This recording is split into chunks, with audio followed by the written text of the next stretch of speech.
G'day guys, David here from Goliath Performance, and today we're going to be talking about 4 different ways to target your core to build overall core strength, and that is what I actually call anti-core.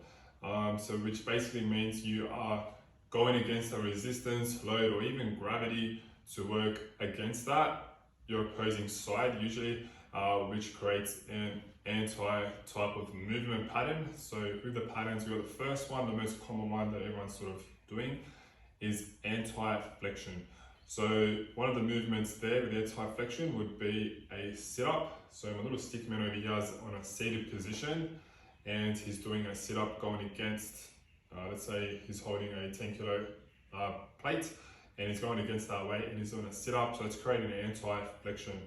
A sit-up is not the most effective for that. I would do maybe leg raises or even hanging leg raises to get that anti-flexion there. Going on to the second one would be anti-extension. So the movement I would use for that is a plank position. Down here, my little stick man's in a plank position here, nice and straight with his body. So gravity is going straight down and he's fighting against that going back up. Now, if you were to put a 20 kilo plate on his back, it's going to create a lot more load and resistance there. So he's going to have to be more stable and fight against that, pushing up and away from that. Going to the third one, we've got the anti-lateral flexion. So for that movement, I'm going to use a farmer's carry. Very simple, very easy, although only loading up on the one side. So here, stickman is holding one kettlebell on one side.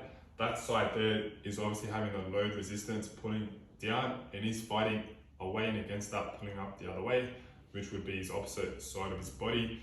And so that's creating an anti-lateral flexion, trying to keep his body nice and straight, creating a lot of core strength there.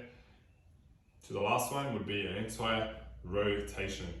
Probably more common as well, used quite a bit. A real basic one would be a Russian twist. So if you have a 5 kilo plate in your hands and you're rotating one side, the opposing side is going to have to work to rotate the plate to the other side, and back and forth you go. That is not the most effective workout I would use for anti-rotation. My go-to one has always been the pull-off press. If you want to look that up, go and check it out, pull-off press. Over here, my stick man is actually doing the pull-off press as we speak. So how we do that, to set it up, you have to have an anchor point. So he's using an anchor point here. Let's say he's using a resistance band, which is creating a lot of tension to pull towards the anchor point, which is that way. And he's having to go against the opposing way, the opposite way, with his whole body, which actually splits his body in half when actually contracting and using that. That is the 4 different ways there with using the different movement patterns. With programming, if you were to sort of target a specific movement, I would definitely go ahead and try and do 3-4 different exercises for that one pattern in one day, in one workout, instead of just doing a little bit of guesswork at the end of your workouts. This way you're sort of getting a lot of different core exercises to have an overall core strength.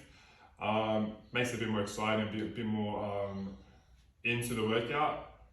Trying different ways to sort of challenge yourself, challenge your core that you probably haven't done before. So if you're going to the third one, if you're doing an anti-lateral flexion, by all means you can go straight for a farmer's carry. Then from there you can go straight into a side plank. And if you really want to spice things up, you can go into a single hanging with a single arm, just rotating on one side, and that's creating a lot of tension and flexion on the other side for a lateral flexion there. That is it from me today, guys. This is the anti-core movement. Hope that helps you out.